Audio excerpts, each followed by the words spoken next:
We decided to become part of Cambridge Ahead because we spotted probably the same gap that was spotted by Jeremy and his subsequent colleagues.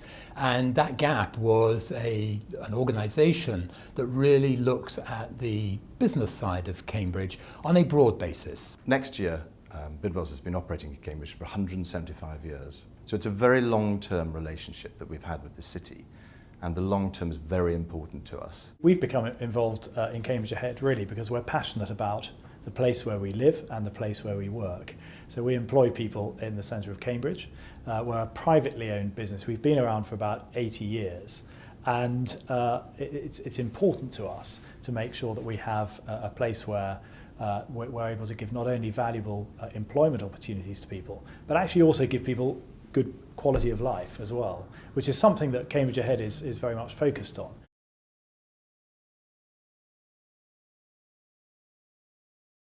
It's interesting to think about that because, yes, one's instinct is that cities that are not doing so well need this sort of initiative. Well, the case with Cambridge is actually that it is highly successful, but it's going to be at the forefront of all of the future business growth in Britain.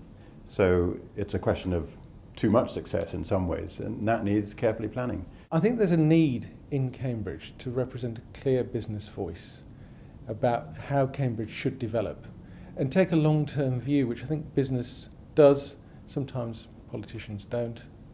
We want to look forward for 20 to 40 years, not 4 or 5.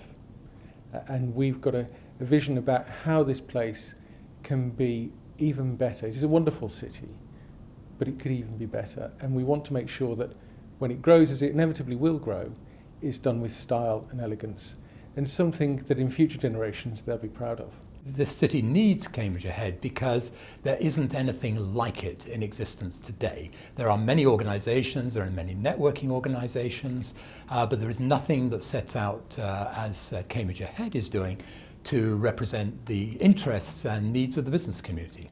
Well, the city needs Cambridge Ahead because all great cities need to plan way into the future. And often people think in the short term. And I think that this organisation is going to bring together a whole series of groups to properly focus on the long term. And long-term planning means shorter and medium-term success.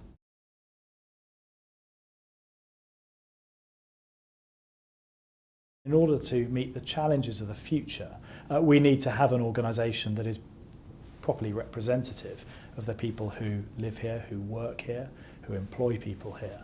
And we think that an organisation like Cambridge Ahead is going to be able to corral the other groups that are already active in Cambridge and be very focused in terms of how to shape and develop the city for the future. Cambridge Ahead is going to pull together, already is pulling together, some of the leading businesses in this city and region around. And it's using their resources, not just their finance, but also their human resources, to focus in a very clear way about how we make this city the best it can possibly be. And so Cambridge Ahead really is a catalyst, and it will work alongside other member organisations, such as Cambridge Network and the LEP. We want to work with those organisations to create something that is absolutely excellent. And it's just our view that perhaps the business voice hasn't had as much clarity as it needed in the past, and we hope to change that. We will change that.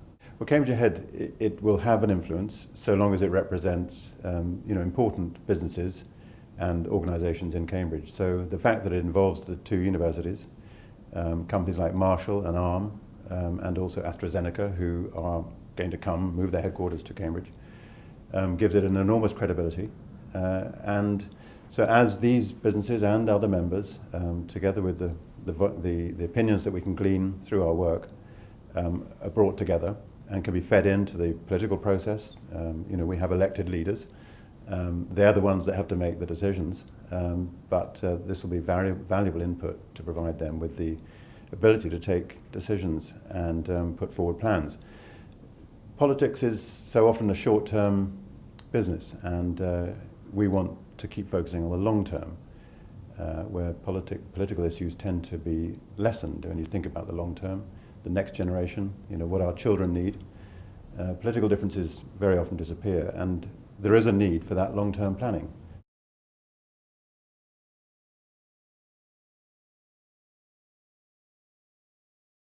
These challenges all come down to the behaviour and the attitude of the individuals. And I think that what will encourage the success for Cambridge Ahead is the calibre and the commitment of the people who are involved, whether they're committed as members of the group or committed as part of people such as myself who want to become involved in my case, in the quality of life side of things. One of the challenges that we're going to be facing is really, I think, having to make the case for a new group like Cambridge Ahead. That is why it's very important that the initiatives that Cambridge Ahead has identified, it's very important that we're very focused as an organisation on those initiatives, and actually that we're looking to have some early success.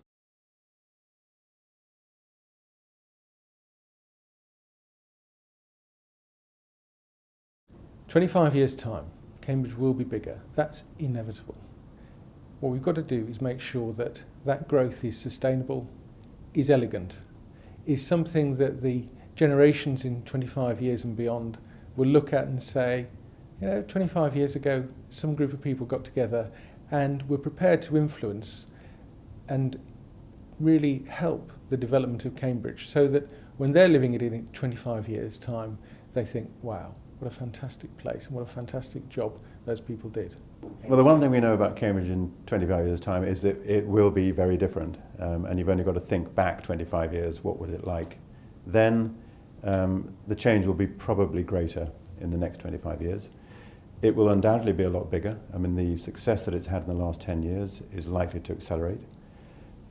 It will probably therefore have larger companies and more of the globally known companies. That's almost certainly a good thing, but it needs to be planned. It can't just happen. And I think the existing business community has a lot to offer in guiding how that planning can come about, and supporting politicians and all the residents here in designing what we think can be one of the preeminent small cities in the world.